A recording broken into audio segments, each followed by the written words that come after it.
ሰላም ጤና ይስጥልን። በተለመደው መሰረት ሰዓቱን አበይት መረጃዎች ይዘን መጥተናል። አርዕስቱን በማስቀደም እንጀምራለን።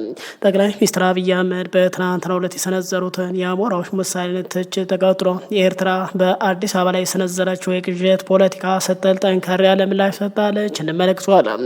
በኢትዮጵያንና በሌሎች ስደቶች ላይ ከፍተኛ ጥቃት ሲያደርስ የነበረው ጸረ ስደተኛው መሪ በጥይት ተመቶ መገደሉ ተገልጿል። ይህ እንግዲህ በደቡብ አፍሪካ ለሚኖሩ ወገኖች ምን አይነት አዲስ የበቀልና የደህንነት ስጋት ደቅኗል የምንመለከተው ይሆናል። በሌላ መረጃ ሳይረፍድ የወቁት እነዚህን በተለይ ደግሞ ሲሉ በአጠቃላይ ጀነራሉ ከስብሰባው በጸጥታ ኃይሎች መታገዳቸው ተሰምቷል።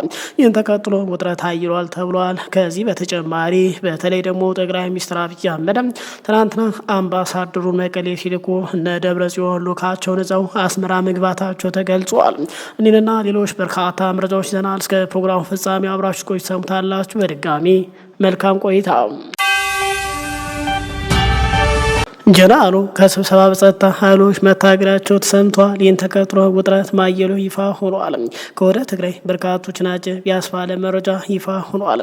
ከወራቶች በፊት በትግራይ ህወሓት የጠቅላይ ሚኒስትር አብይን ባለስልጣን በማባረር የቁም እስረኛ እንዳደርጋቸው የሚነገርላቸው ሌተናል ጀነራል ታደሰ ወረደንም በተመለከተ ዛሬ አዲስ መረጃ ይፋ ሆኗል። በተለይ ትናንት ጠቅላይ ሚኒስትር አብይ አሜሪካን አምባሳደር ወደ ትግራይ ቢልኩም አምባሳደሩ ትግራይ መቀሌ ሲደርሱ ያልጠበቁት ክስተት መከሰቱ ተገልጿል።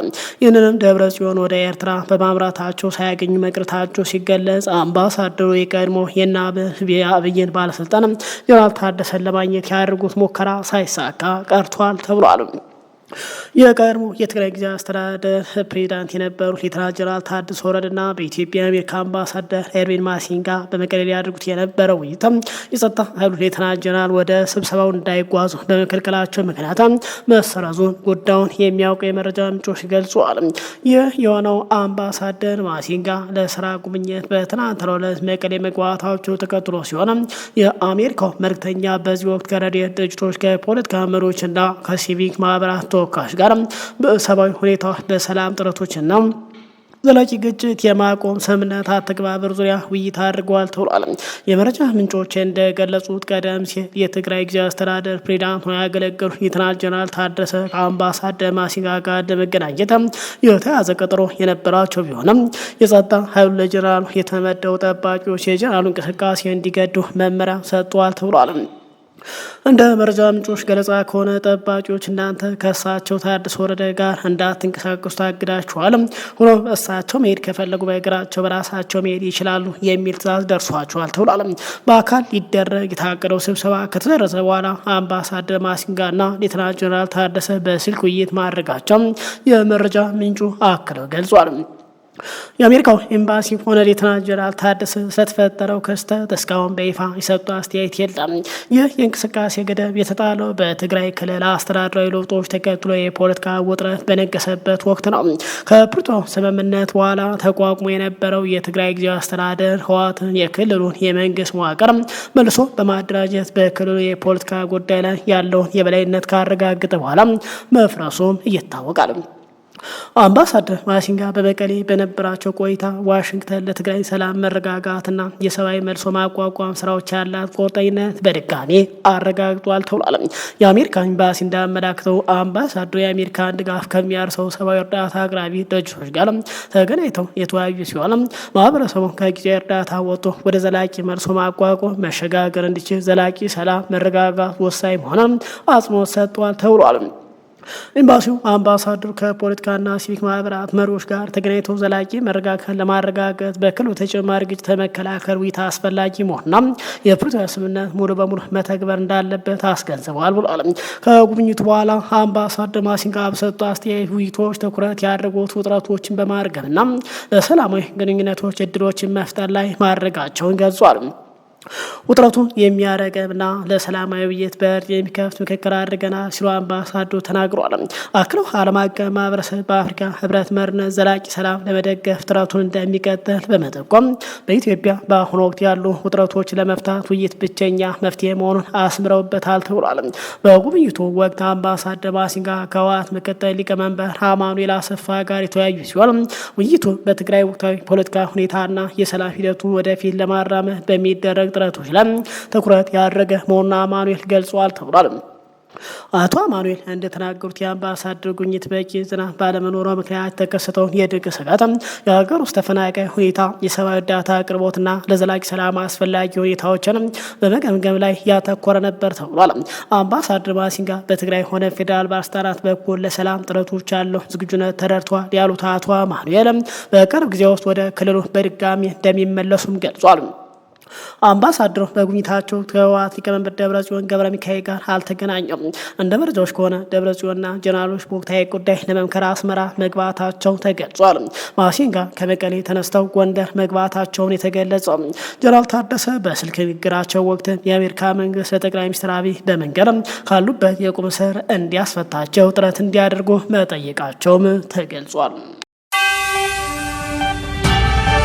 ዛሬ በአፍሪካ ቀንድ ቀጠናዊ ፖለቲካ ላይ ከፍተኛ ትኩረት የሳበ በአዲስ አበባና በአስመራው መካከል ድጋሚ ያገረሸው የቃላት ፍጥጫ ተጠናክሮ ቀጥሏል። በትናንትናው ዕለት በተጀመረው ሀገራዊ ምክክር መድረክ ላይ ጠቅላይ ሚኒስትር አብይ አህመድ ያደረጉት ንግግር ተከትሎ የኤርትራ ማህደረ መረጃ ሚኒስትር ከረር ያለ የምላሽ መግለጫ አውጥቷል ተብሏል። ትናንት በተጀመረው ሀገራዊ ምክክር መክፈቻ መድረክ ላይ ጠቅላይ ሚኒስትር አብይ አህመድ ባደረጉት ንግግር በቀደሙት የመንግስት መዋቅሮች ላይ ቀጥተኛ ያልሆነ ጠንከር ያለ ትችት ሰንዝረዋል። ጠቅላይ ሚኒስትሩ ኢትዮጵያ ለሺ ዘመናት በባለቤትነት የያዘችውና ያስተዳደረችውን የቀይ ባህር በር እንድታጣ ያደረገም ያልተመረጠ መንግስት በፈጸመው ሸፍጥ መሆኑን ገልጸው ነበር። አገሪቱ የጂኦግራፊ እስረኛ እንድትሆን ያደረገችው ዋነኛ ምክንያት በውስጥ የነበረው ስንፍና መሻኮት መሆኑን በመጥቀስም የሚከተለው ምሳሌ ንግግር አቅርበዋል። ልማትና ግንባታ ሲጀመር አብረው የማይቆሙ ነገር ግን እርስ በርስ ጠብና ጭቆና ሲኖር ጥይትና ብር የሚያቀብሉ እንዲሁም በሚዲያ ፕሮፓጋንዳ የሚሰነዝሩ አእምሮች እያንዣበቡ ነው ማለታቸው ይታወሳል። ይህ የጠቅላይ ሚኒስትር ንግግር በቀጥታ ወደ ተዘዋዋሪ ኤርትራንና በሀገር ውስጥ ያሉ ተቃዋሚ ኃይሎች ኢላማ ያደረገ መሆኑን በርካታ የፖለቲካ ታዛቢዎች እየገለጹ ይገኛል። ለዚህ የጠቅላይ ሚኒስትሩ ንግግር ፈጣን ከረር ያለ ምላሽ የሰጠው የኤርትራ ማህደረ መረጃ ሚኒስትር ሻዕቢያ ዛሬ ጁላይ 15 ቀን በተለይ ደግሞ ጠንከር ያለ መግለጫ ሰጥቷል። የኢትዮጵያ ገዥ ፓርቲ በክልላዊ ቀውስ ፈጣሪነትና በቅዠት መሪዎች ሙጥኝ በማለት ከሷል። ኤርትራ በሰጠችው ምላሽ በቅርቡ በአዲስ አበባ የውጭ ጉዳይ ኢንስቲትዩትና በሆርን ሪቪው በኩል የወጡት የጥናት ጽሁፎች በኤርትራ ላይ የተሰነዘረ ግልጽና ጠብጫሪ አጀንዳ መሆናቸውንም ጠቅሳለች። አክላም የብልጽግና ፓርቲ በህዝብ ዓይን የወደቀውን የቤት ውስጥ ውድቀቱን ለመሸፈንና የህዝብ ትኩረት ለማስቀየር የኤርትራን መከላከያ መንግስታዊ መዋቅር ደካማ አድርጎ ለማሳየት የሚሞክርበት ስነልቦና የፕሮፓጋንዳ ዘመቻ ስትል አጣጥለዋለች። የአስመራው መግለጫ የይዞም የአዲስ አበባን አካሄድ የቀጠናው ሰላም ጠንቅ ሲል ፈርጆታል። አዲስ አበባ የናይል ወንዝ ላይ ያለውን የውሃ የበላይነት ወደ ቀይ ባህር በኃይል በመጠቀም የባህር በር ለማግኘት ከምታደርግ ጥረት ጋር ለማጣመር መሞከር አደገኛ ነው ሲል ገልጾታል። ይህም ከጎረቤታችን ጋር ያለው ግንኙነት ወደ ዜሮ ድምር ወይም ደግሞ ዜሮ ሰብ የግዛት ሽሚያ የሚቀይር ነው ሲል አስጠንቅቋል። በአሁኑ ወቅትም የሁለቱ ሀገራት ግንኙነት ከፕሪቶሪያ የሰላም ስምምነት ወዲህ ይበልጥ እየሻከረ መምጣቱ ይታወቃል። በተለይ በቅርቡ በትግራይ ኤርትራና ሱዳን መካከል የመጥረቢያ ፖለቲካ ትስስር አለ በሚል በጠቅላይ ሚኒስትር የቀረበው ክስ ውጥረቱን ይበልጥ እንዳባባሰው ታዛቢዎች ይገልጻሉ። ዛሬ በደቡብ አፍሪካ የሚኖር በርካታ አፍሪካውያን ስደተኞች በተለይ ውድ ወገኖቻችን ኢትዮጵያን በከፍተኛ ስጋት የከተተ አንድ እጅግ አሳሳቢ ዜና ተሰምቷል። በሀገሪቱ እየተካሄደ ያለውን ጸረ አፍሪካዊ ስደት እንቅስቃሴ በግንባር ቀደምትነት ሲመሩ ከነበሩ ግለሰቦች አንዱ የሆነው አንዲሌ ሶምጋለ ባልታወቀ ሁኔታ በጥይት ተመቶ መገደሉ ተሰምቷል።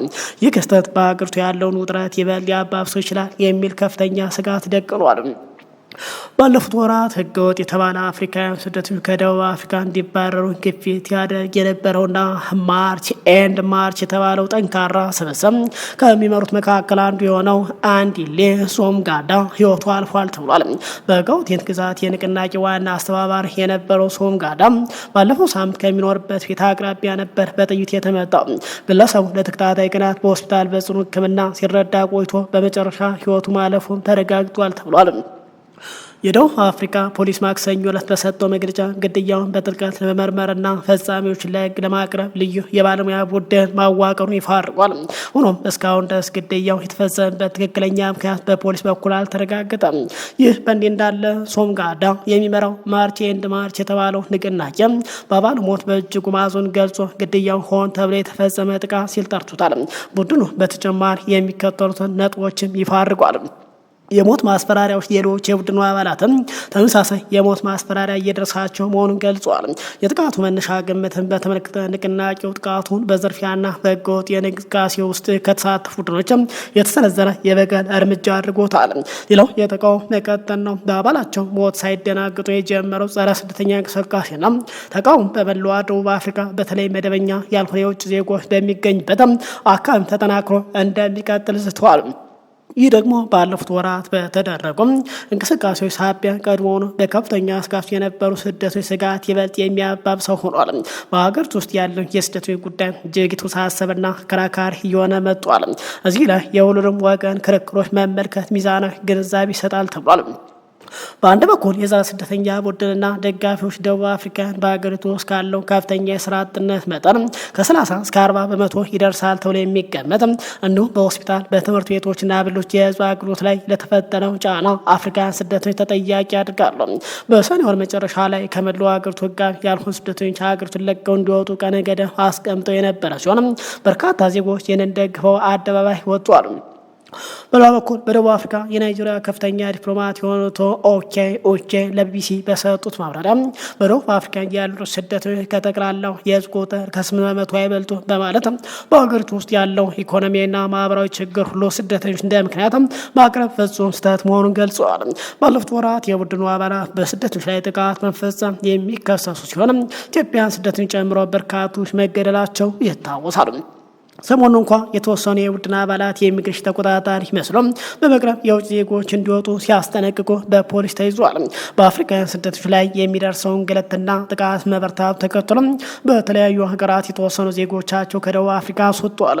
ዜጎቻቸውን የመለሱ ሀገራት እስካሁን ኡጋንዳ፣ ኬንያ፣ ናይጄሪያ፣ ዚምባብዌ፣ ማላዊ፣ ጋናና ሞዛምቢክ በደህንነት ስጋት ምክንያት ሀገሪቱን ለቀው ለመውጣት የጠየቁ በሺህ የሚቆጠሩ ዜጎቻቸው ወደ ሀገራቸው መልሷል። የደቡብ አፍሪካ መንግስት በውጭ ዜጎች ላይ የሚፈጸመው ማስፈራሪያ ጥቃት በይፋ አጥብቆ ቢቃወምም በሌላ በኩል ግን በሀገሪቱ ያሉ ስደተኞች አያያዝ ለማስተካከል ሰፊ ዘመቻ ከፍቷል። በዚህ ዘመቻ መሰረት እስካሁን ከ53,000 በላይ የውጭ ዜጎች አብዛኛው ከማላዊ፣ ዚምባብዌና ሞዛምቢክ የመጡ ከሀገር መባረራቸው ወይም እንዲወጡ መደረጉን ባለስልጣኑ አስቀምጧል። ይሁን እንጂ እስካሁን ባለው መረጃ ኢትዮጵያ ከደቡብ አፍሪካ ዜጎቿን ለማውጣት ፈቃደኛ እንዳልሆነችም ተገልጿል። ክቡራን አድማጭ ተመልካቾች ሰዓቱ መረጃ ይመስላል። ከሰዓታት በኋላ በሌላ ምርጫ እንገናኛለን። እስከዛው ሰላም ቆዩ።